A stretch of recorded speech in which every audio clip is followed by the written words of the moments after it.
एक चीज़ जिसको हमने डिस्कस नहीं किया और मैं चाहूँगी आप लोग 5 में से रेट भी कर दें मईशत को, इसके साथ साथ ये भी ज़रूर ले लीजिएगा कि कोई भी पैनल में से इसको आंसर करना चाहता है। कल एक बड़ी डेवलपमेंट हुई है, एक्नेक जो कि इकोनॉमिक काउंसिल है, एक प्राइमरी इकोनॉमिक काउंसिल, उसमें से उसकी चेयरमैनशिप से वज़ीर ख़जाना को हटा दिया गया है, औरंगज़ेब साहब को, और पीएम साहब खुद करेंगे उसकी चेयरमैनशिप और एज अ मेंबर शरीक होंगे। इसके ऊपर क्रिटिसाइज़ भी किया जा रहा है। कोई भी साथ इसका जवाब देना चाहे अगर फील करे, और प्लीज़ एक राउंड करते हैं जब मैं आपसे नंबर ले लूँ। फ़खर, मईशत को 5 में से रेट कर दें, कितने नंबर देंगे? अलीना, मैं अभी इसको 3 दूंगा क्योंकि ये एक बिगिनिंग है। इन्होंने एक लेआउट दे दिया है, उसके ऊपर इम्प्लीमेंटेशन होती है या नहीं होती तो वो परफेक्ट। हम जस्टिफाई पहले ही कर चुके हैं। मदद साहब कितने नंबर देंगे 5 में? मेरा ख्याल है 2 नंबर, क्योंकि अभी अगेन जिस तरह अभी 100 दिन में आपको किसी को क्या नंबर दें, लेकिन ठीक है नहीं, बट बुनियाद डालने की भी तो नंबर। लेकिन वो जो आपने बात की ना, वो जो फाइनेंस मिनिस्टर वाली, मेरा ख्याल है ये हमारे यहाँ पता नहीं, मुझे नहीं लग रहा, हमने इससे पहले भी एक किस ऑर्गेनाइजेशन से हमने फाइनेंस मिनिस्टर को, शायद गालिबन CCI या जी सर CCI थी। फाइनेंस मिनिस्टर को आप कैसे निकाल सकते हैं? प्राइम मिनिस्टर के पास क्या और काम नहीं है? प्राइम मिनिस्टर हमेशा एक चीफ एग्जीक्यूटिव होता है, कि एक ऑर्गेनाइजेशन का हेड कैसे हो सकता है? आई थिंक ये मेरा ख्याल है गलत फैसला है और इस फैसले के कॉन्सिक्वेंसेस होंगे। और ये डायरेक्टली खारजा अमूर से भी रिलेटेड है ना। कितने आप नंबर देंगे उमर 5 में से? आप फखर की बात मानते हैं ना, मजर साहब की मानते हैं, मेरी तरफ से 2.5 नंबर दे दें। 2.5 नंबर दे दें। बेनज़ीर कितने नंबर? मैं तो 2 दूंगी, जैसे मैंने कहा कि अभी क्लैरिटी नहीं है सिचुएशन क्या बनने जा रही है। कानून साजी और पार्लिमानी मामलात से मुतल्लिक हुकूमत के पहले 100 दिन कैसे रहे? बेनज़ीर कितने नंबर देंगी 5 में से? अच्छा नीना, मैं थोड़ा सा इस पे बात करना चाहूंगी। नंबर देके बात कर लें। मैं तो 1 नंबर दूंगी। ठीक है। क्यों?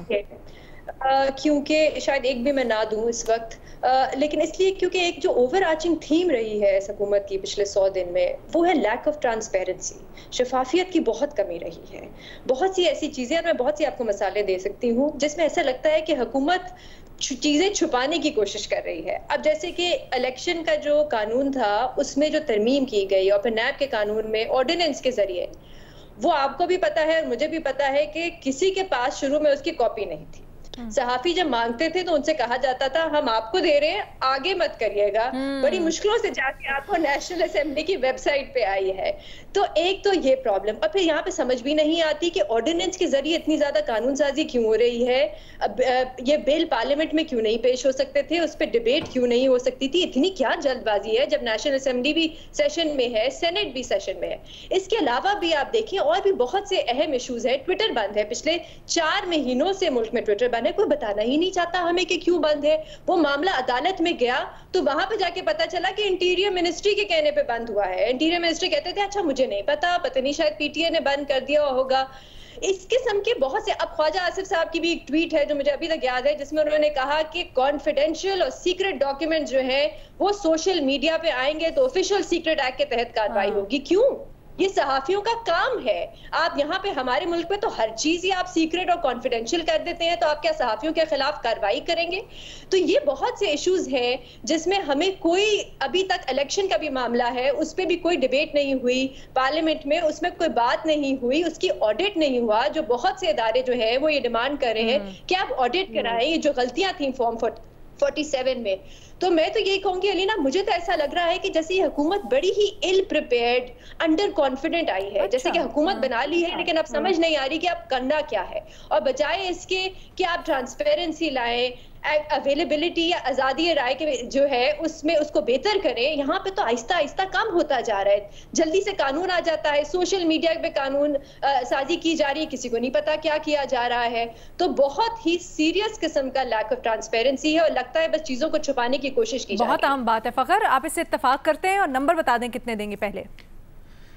अलीना, मैं 2 नंबर दूंगा ये जो कानून साजी के हवाले से। एक तो मैं ये समझता हूँ कि ये जिस तरह बेनज़ीर भी कह रही थी कि पार्लियामेंट मौजूद है, उसके बावजूद ऑर्डिनेंसेस लाए जा रहे हैं। ये 2 ऑर्डिनेंस जो अभी हालिया दिनों में लाए गए थे, इसकी क्या ज़रूरत थी?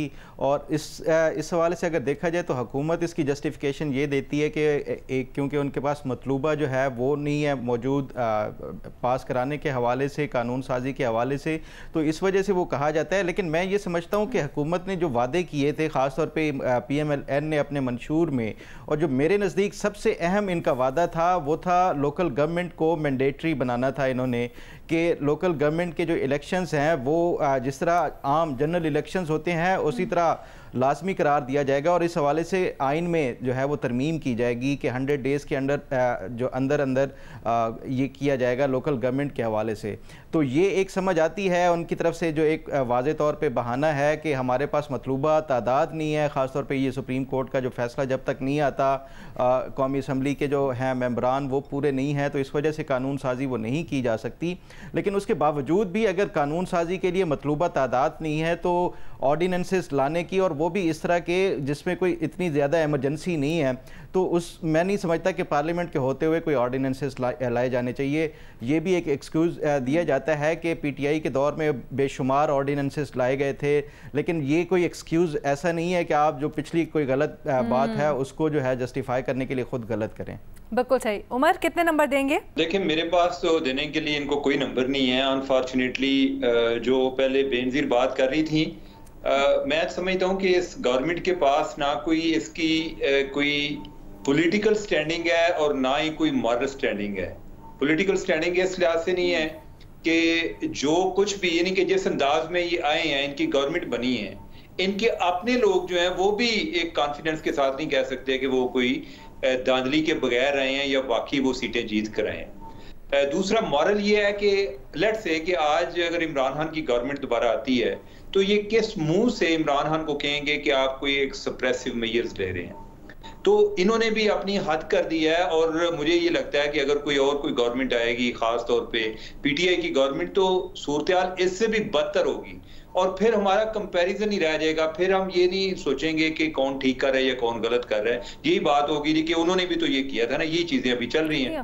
ज्यादा कानून साजी के हवाले से ओवरऑल हम बात करते हैं, कानून साजी पे मेरे ख्याल किसी टाइम तो ये बड़े जल्दी में थे कि ये कोई कानून क्या, ये तो आइन में भी कोई तरमीम करने के लिए तैयार थे, लेकिन वो बाद में फिर मसला आ गया कि जो रिजर्व सीट्स वाला मसला, जो फैसला आ गया उसमें रिजर्व सीट वाला मामला दोबारा से मुतनाज़ा हो गया।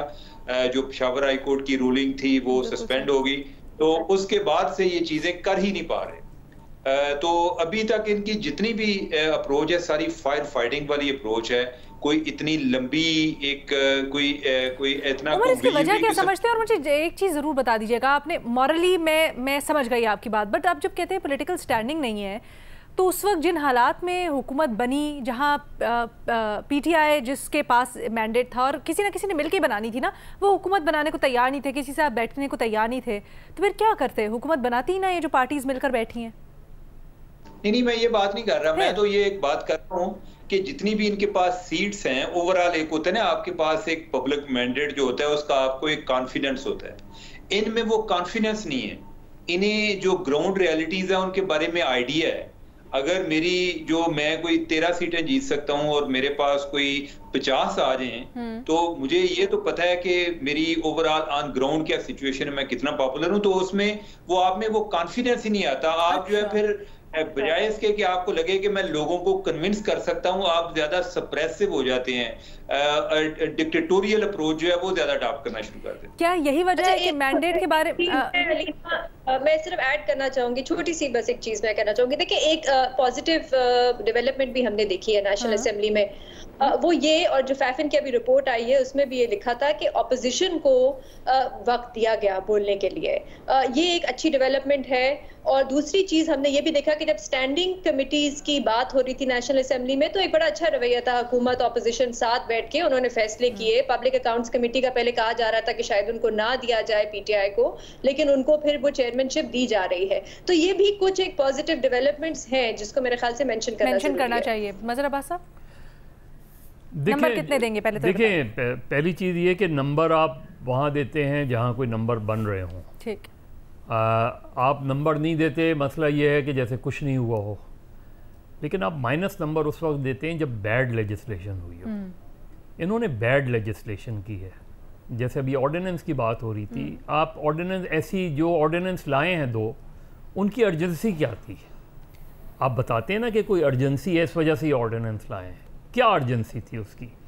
जो कानून, अगर आप बुरा कानून लेकर आएँ, क्योंकि कानून देखिए किसी एक हुकूमत के ताबे नहीं होता, कानून साजी जब की जाती है तो वो for all time to come होती है और उसमें फिर अमेंडमेंट्स वगैरह जो भी होती रहती हैं और उसमें आप इंगेज करते हैं। अगर आप कानून लाना चाह रहे हैं, आप इंगेज करें अपोजिशन को, जिस तरह अभी बेनज़ीर कह रही थी कि आपने पार्लिमानी कमेटी वगैरह बनाने में, स्टैंडिंग कमेटी में अगर इंगेज कर सकते हैं तो कानून साजी में क्यों नहीं कर सकते?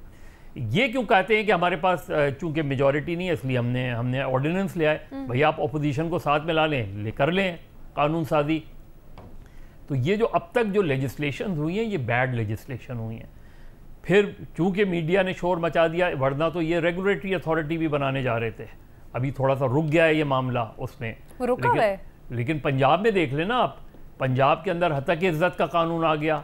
यहाँ अभी अता ताड़र साहब कह रहे हैं कि बातचीत वगैरह करेंगे, लेकिन इंटेंशन क्या है आपकी? जैसे अभी अता ताड़र साहब अगर ये कहें कि जी मुझे भी एक्स पर पाबंदी अच्छी नहीं लग रही, भाई साहब मिनिस्टर ऑफ इंफॉर्मेशन कह रहा है मुझे पाबंदी अच्छी नहीं लग रही और वो पाबंदी ख़त्म नहीं की जा रही।